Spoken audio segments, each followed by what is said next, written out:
Leonard Hale had already moved one step ahead of the car chasing them. To sit at the highest position in the Darkshade Syndicate, decisiveness wasn't enough. One needed vision. For this trip to be safe, he had mobilized 200 Darkshade members to follow behind his car in a long line. Trying to deal with him, they were nowhere near qualified. The sky was growing dark. Danger was approaching. Yet the little girl next to him was still sleeping soundly. Did sleeping in his arms make her feel that safe? He opened his eyes and nodded at Aiden through the rearview mirror. Receiving the signal, Aiden nodded once. Connecting his phone, he spoke quietly to the person on the other end. Block the black car chasing behind boss's car. Don't alert madam. The men on the other side acknowledged the order and prepared to handle the grey wolf tailing their boss. Akan smirked. Pulling out a cigarette from his pocket, he barked an order to the subordinates in the car. You heard what Mr. Aiden said, right? Start the operation. Throwing the cigarette out the window, Akan slammed on the accelerator. His car shot forward, positioning itself directly in front of the black vehicle. Akan curled his lips. Race me. Keep dreaming. His car sprinted like a wild stallion, relentlessly chasing the black car. Damn it. They know we're bosses, men. What do we do now? An New spoke up. Just follow boss's instructions. Akan, go. Energized by his comrade, Akan surged forward again, confronting the black car head-on. He forcefully accelerated and blocked it from the front. Akan and his men stepped out, Akan leading, An New and others behind. Akan knocked on the damaged black car. He spat out the toothpick between his lips and growled. Get out, now. The driver, with blood running down his forehead and his clothes stained, struggled out and shouted, What are you doing? I'm carrying customers. Are you thieves? I'll call the police. Pay for my damages or we're going to court tomorrow. Akan froze for a moment. Then surprisingly handed the driver a large stack of cash. Sorry, we didn't mean to. As he processed the situation, the truth hit him. This black car wasn't the enemy. Akan rushed back into his car and shouted to his men. Fear spread instantly. Boss is in danger. We were tricked, and New cursed. Damn it. Notify Mr. Id now. Schemes within schemes. Truly vicious. Nina blinked sleepily, opening her eyes to find herself in a completely different car. Startled, she looked at Leonard Hale. Was he really asleep, or pretending? Leonard, are we there yet? Her voice wavered with unease.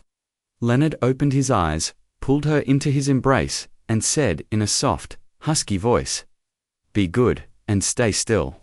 I'll wake you when we arrive. Aiden finally breathed out.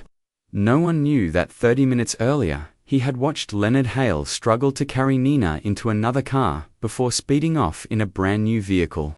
As he drove, Aiden realized everything had been planned by Leonard from the start. Everything was under Leonard Hale's control. 2 a.m. The blue car stopped in front of Ha Sun Resort. It slowly entered and parked. Leonard woke Nina after a while, fixed his white shirt, and gently held her hand as they got out. Nina looked around the place she had seen countless times in her dreams. Every night she murmured about it in her sleep. And now, she was really here. Happiness blossomed on her face, making Leonard's heart flutter uncontrollably. Aiden put on sunglasses and stood sternly behind them. His phone rang. His brows loosened slightly as he checked the screen. A mysterious smile curled at his lips. The voice on the other end was of a young woman, soft, trembling, like she had just cried. What's wrong? He asked gently. The other side was silent at first, then he heard faint sobs. His brows tightened. Casey, are you okay? Who upset you? Tell me. Aiden, I'm pregnant. Her voice trembled, full of overwhelmed emotion. Aiden froze, shocked but mostly happy. This child was the proof of his love with Casey Trong. Aiden's lips lifted, but his eyes stung slightly. He spoke in a voice both comforting and joyous. Baby, you've suffered. After I finish this mission, I'll take time off and stay home with you. We'll take care of the baby together. Will that be okay?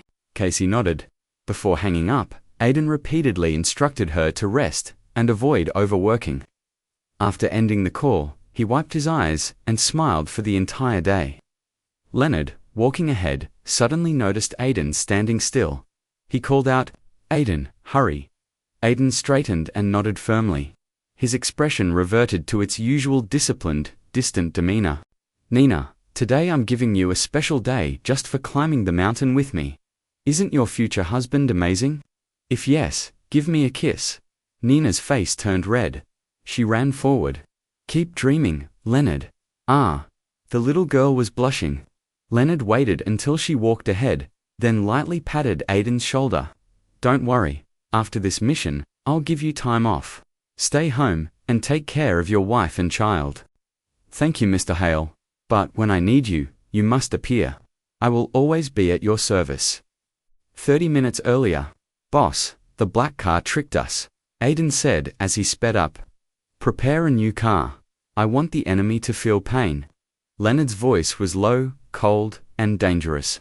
"Yes, boss." The ominous black car was soon stopped by Leonard's men. Akan kicked the door open and dragged the leader out. "Who sent you?" Akan roared. The man, though weak, refused to speak. "I'll never tell smack." Akan slapped him hard, then punched him again. "Bastard, talk." Suddenly, 2 or 3 more dark vehicles arrived. Men in black flooded out, kicking Akan hard in the stomach. He collapsed, clutching his abdomen in pain. When he looked up again, the leader had already jumped into a car and vanished. Who was targeting Boss? The blue car arrived. Leonard carried Nina inside and swapped the license plates before leaving. They escaped this time. But could he protect her the next time? That fear haunted him, endlessly day and night. After dropping off their luggage at the hotel, he took Nina's hand and strolled with her around Ha Sun Island. The place was airy and lush, quiet and serene, perfect for a peaceful vacation. Leonard Hale's cold, sharp eyes never left her. To him, it felt as if he were walking around the island with a little kid. A change of scenery was good. At least she wouldn't feel sad or gloomy anymore. And only then could he truly focus on work. "Leonard, what's that over there?" She pointed into the distance, her eyelids fluttering slightly. Seeing Nina's curious gestures, Leonard couldn't help but smile and follow her excitement. "That's a mountain. Beautiful, isn't it?" Leonard wrapped an arm around her shoulder, pulling her closer as the two gazed at the towering mountain standing majestically far away. Inside, Nina wanted to scream with excitement. She tugged on his arm softly. "I want to go there. Can we?" She looked up at him. When he stayed silent too long, Nina waved her hand in front of his eyes. He finally snapped out of it, looking at her properly. "Can we?" Nina pleaded a second time. Leonard tried to keep a stern face, but he couldn't resist her adorable persistence. A small smile tugged at his lips. "All right, if you want to go, I'll take you." Nina lit up with happiness. Ever since her mother and sister returned to the two family, she rarely got to visit places like this, barely a handful of times. But this time, Leonard had read her thoughts. Without hesitation, he cancelled all his meetings, all his social engagements, just to travel with her. He had been enchanted by her smile from the very beginning. The first time he saw her soft, graceful and, especially that smile. It had stolen his heart all over again. Leonard quietly helped fasten the button on her coat, thoughtfully making sure she stayed warm.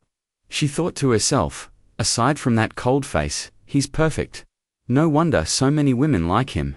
Maybe I'm not an exception either.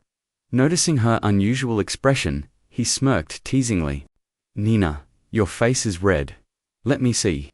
Before he could take a closer look, she dashed ahead, leaving him smiling brightly behind her.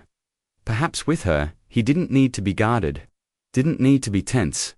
She was already destined to be his wife. "Nina, wait for me."